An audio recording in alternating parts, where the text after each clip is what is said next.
Delhi NCR में कल से जारी है बारिश का दौर। बीती रात भी रुक रुक कर होती रही बारिश, अभी भी जारी बारिश से मौसम का पारा भी 14 डिग्री से गिरकर 12 डिग्री पर लुढ़का। दिल्ली एनसीआर में हो रही बारिश से ठंड भले बढ़ गई हो, लेकिन इससे एक फायदा भी हुआ है।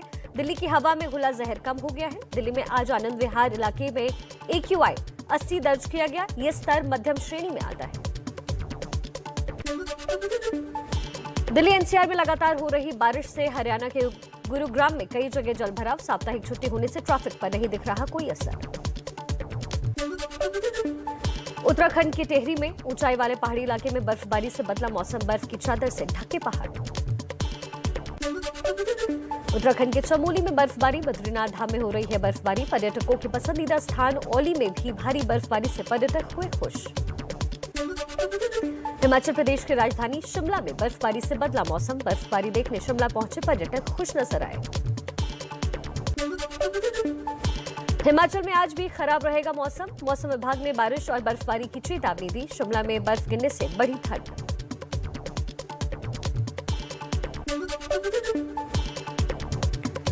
कश्मीर घाटी में भारी बर्फबारी जारी, दर्जनों रास्ते बंद हुए, लोगों को आने जाने में भारी परेशानी।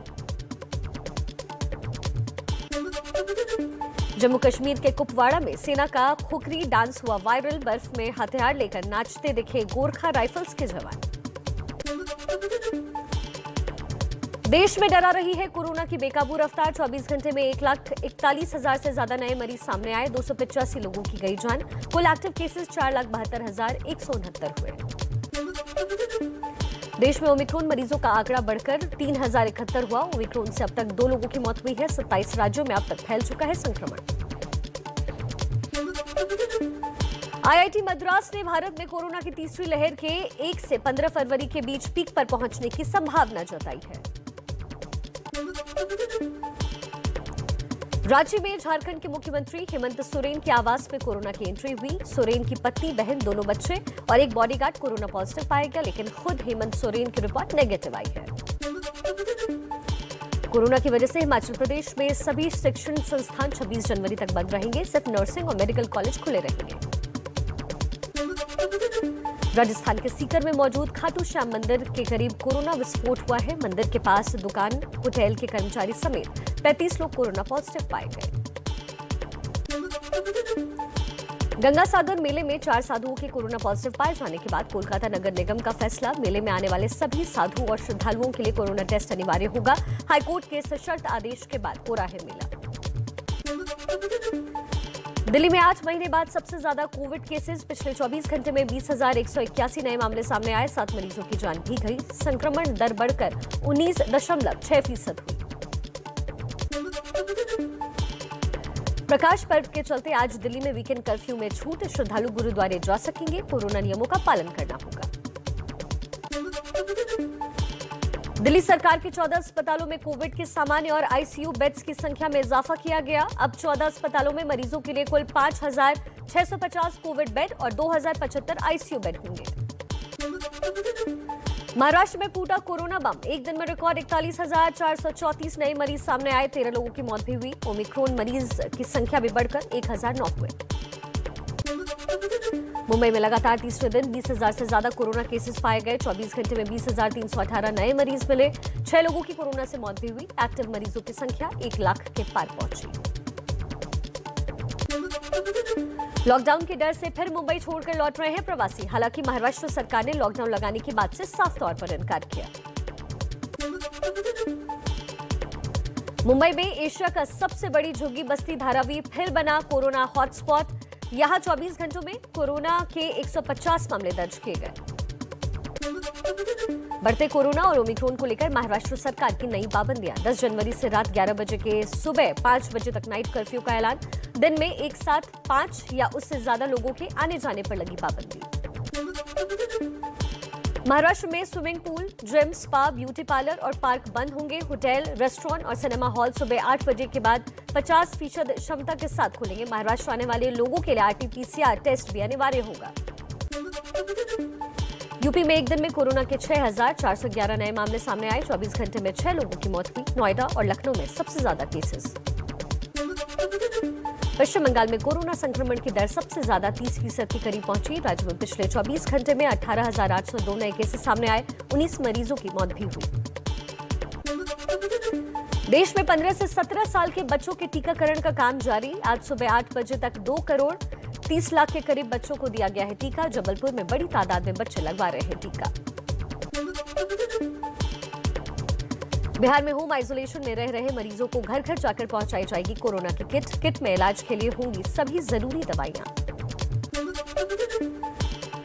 बिहार के मधेपुरा में वैक्सीन की 12 डोज लगवाने वाले ब्रह्मदेव मंडल के खिलाफ स्वास्थ्य विभाग ने दर्ज कराई है एफआईआर। जांच में फर्जी दस्तावेजों के जरिए अलग अलग दिन वैक्सीन लगवाने का हुआ खुलासा। बिहार के गया में विश्व धरोहर महाबोधि मंदिर को बंद किया गया। अब मंदिर के बाहर से दर्शन कर रहे हैं श्रद्धालु। चुनावी रैलियों पर रोक लगने के बाद आम आदमी पार्टी की डोर टू डोर प्रचार की योजना। पंजाब चुनाव को लेकर दिल्ली के डिप्टी सीएम का बयान। डोर टू डोर कैंपेन कर सकते हैं, वर्चुअल कैंपेन कर सकते हैं और मुझे पूरी उम्मीद है कि कोविड की स्थिति धीरे धीरे नियंत्रण में आएगी तो चुनाव आयोग ने जैसे कहा है समीक्षा करके चीजों को आगे भी बढ़ाएंगे। 5 राज्यों में विधानसभा चुनाव की तारीखों का हुआ ऐलान। 10 फरवरी से 7 मार्च के बीच 7 चरणों में होंगे मतदान। 10 मार्च को आएंगे नतीजे। आचार संहिता लागू। All elections of 5 states will be conducted in 7 phases, and the date of counting is 10th March 2022, that is Thursday. UP में 7 चरणों में होगा मतदान। पंजाब, उत्तराखंड, गोवा में 1 चरण में चुनाव होगा। मणिपुर में 2 चरणों में वोटिंग कराने का प्लान। यूपी की 403 सीटों पर 10 फरवरी से 7 मार्च तक 7 चरणों में होंगे चुनाव। पंजाब, उत्तराखंड और गोवा में 14 फरवरी को मतदान होगा। मणिपुर में 27 फरवरी और 3 मार्च को वोटिंग। एबीपी न्यूज की खबर का हुआ असर। चुनाव आयोग ने 15 जनवरी तक रैलियों, रोड शो, पदयात्रा और नुक्कड़ सभाओं पर रोक लगाई। 15 जनवरी के बाद हालात की दोबारा समीक्षा की जाएगी। Up to 15th of January, there is absolutely a moratorium of physical rally and physical road shows. चुनाव आयोग ने सुविधा ऐप के जरिए उम्मीदवारों को नामांकन का विकल्प दिया। कोविड नियमों के साथ 5 लोग घर घर जाकर कर सकते हैं प्रचार। जीत के बाद विजय जुलूस पर भी रोक रहेगी। कोरोना नियमों का पालन कराने के लिए चुनाव आयोग ने पोलिंग बूथ की संख्या 16% बढ़ाई। इस बार एक बूथ पर 1500 की जगह 1250 वोटर्स ही डालेंगे वोट। चुनाव आयोग की बड़ी पहल। आपराधिक रिकॉर्ड वाले उम्मीदवारों को मीडिया के जरिए केस की हिस्ट्री शीट दिखानी होगी। पार्टियों को भी अपनी वेबसाइट पर डाली होगी जानकारी। रैलियों को रोकने के आदेश पर राजनीतिक दलों ने उठाए सवाल। अखिलेश यादव बोले, जिन पार्टियों के पास संसाधन नहीं उनके साथ नाइंसाफी होगी। कांग्रेस की मांग, 16 जनवरी के बाद नुक्कड़ सभाओं को मिले इजाजत। जिन पॉलिटिकल पार्टीज के वर्कर्स के पास अगर कोई इंफ्रास्ट्रक्चर नहीं है, वर्चुअल रैली के लिए तमाम चीजें नहीं है, तो आखिरकार वो कैसे करेंगे?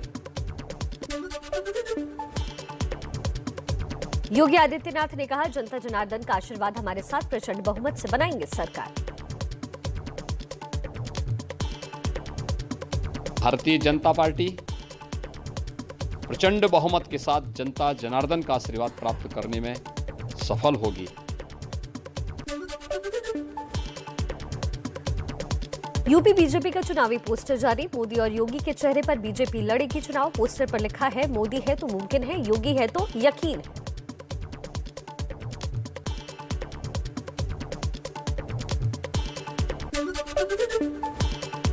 चुनाव के ऐलान पर अखिलेश यादव बोले, 10 मार्च को यूपी में बनेगी समाजवादी पार्टी की सरकार। बीजेपी का सफाया तय। तारीख के साथ साथ भारतीय जनता पार्टी का जाना भी तय है। बीजेपी अध्यक्ष जेपी नड्डा का ट्वीट, एक बार फिर जनता का आशीर्वाद मिलेगा, प्रचंड बहुमत की सरकार बनाएंगे। कांग्रेस महासचिव प्रियंका गांधी ने भी यूपी में जीत की भरी हुंकार। कहा, 10 मार्च को यूपी के युवाओं, किसानों, महिलाओं, व्यापारियों और आमजनों की जीत का मार्च होगा। कांग्रेस ने इनके हक के लिए लड़ाई लड़ी। उत्तराखंड में बीजेपी और कांग्रेस ने किया अपनी अपनी जीत का दावा। सीएम धामी बोले, जनता अच्छी सरकार चुनेगी। उत्तराखंड में कांग्रेस चुनाव प्रभारी हरीश रावत ने कहा, इस बार जनता बीजेपी को दंड देगी।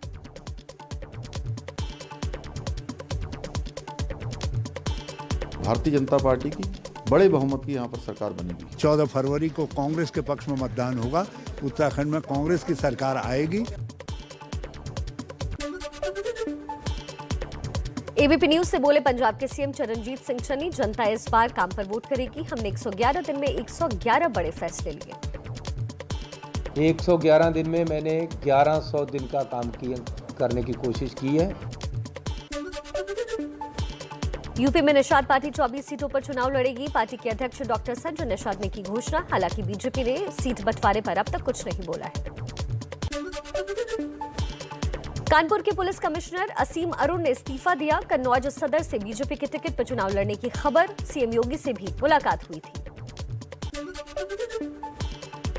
5 राज्यों में चुनाव तैयारियों के लिए आज भी कांग्रेस की बड़ी बैठक। सभी महासचिवों, चुनाव प्रभारियों और प्रदेश अध्यक्षों की वर्चुअल मीटिंग। पंजाब में प्रधानमंत्री मोदी की सुरक्षा चूक मामले में बड़ी कार्रवाई। फिरोजपुर के एसएसपी हरमनवीर हंस समेत 7 आईपीएस अधिकारियों का तबादला किया गया। डीजीपी भी बदले गए। वीके भवरा नए डीजीपी बनाए गए। यूपी के उन्नाव में बीएसपी के उम्मीदवार देवेंद्र सिंह ने उड़ाई कोविड नियमों की धज्जियां। बिना इजाजत जुलूस निकालकर भीड़ जुटाने का लगा आरोप। बिना मास्क के दिखे समर्थक। यूपी के पीलीभीत में बीजेपी विधायक बाबूराम पासवान ने नाइट कर्फ्यू का किया उल्लंघन। सैकड़ों समर्थकों के साथ सड़क पर निकाला कैंडल मार्च। चुनाव तारीखों के ऐलान के साथ ही लगी चुनावी आचार संहिता, लेकिन अभी भी प्रयागराज की सड़कों पर नजर आ रहे हैं चुनावी पोस्टर और होर्डिंग्स। बिहार के पूर्वी चंपारण में एयरफोर्स के अधिकारी आलोक तिवारी को सैनिक सम्मान के साथ दी गई अंतिम विदाई। रास्ते के विवाद को लेकर गांव के ही शराब माफिया ने आलोक की चाकू मारकर हत्या कर दी थी। मुंबई पुलिस ने ऑनलाइन पेमेंट में धोखाधड़ी करने वाले 3 लोगों को दबोचा। फर्जी पेटीएम ऐप से भुगतान दिखाकर दुकानदारों को ठगने का लगा आरोप। बिहार के मुजफ्फरपुर में अपराधियों का आतंक। कॉलेज जाने वाले एक छात्र की पीट कर हत्या कर दी गई। दूसरे को गोली मारकर जख्मी किया। हरदोई में दुष्कर्म के एक आरोपी को सुनाई गई आजीवन कारावास की सजा। 7 साल पहले 8 साल की नाबालिग बच्ची से दुष्कर्म का लगा आरोप साबित हुआ।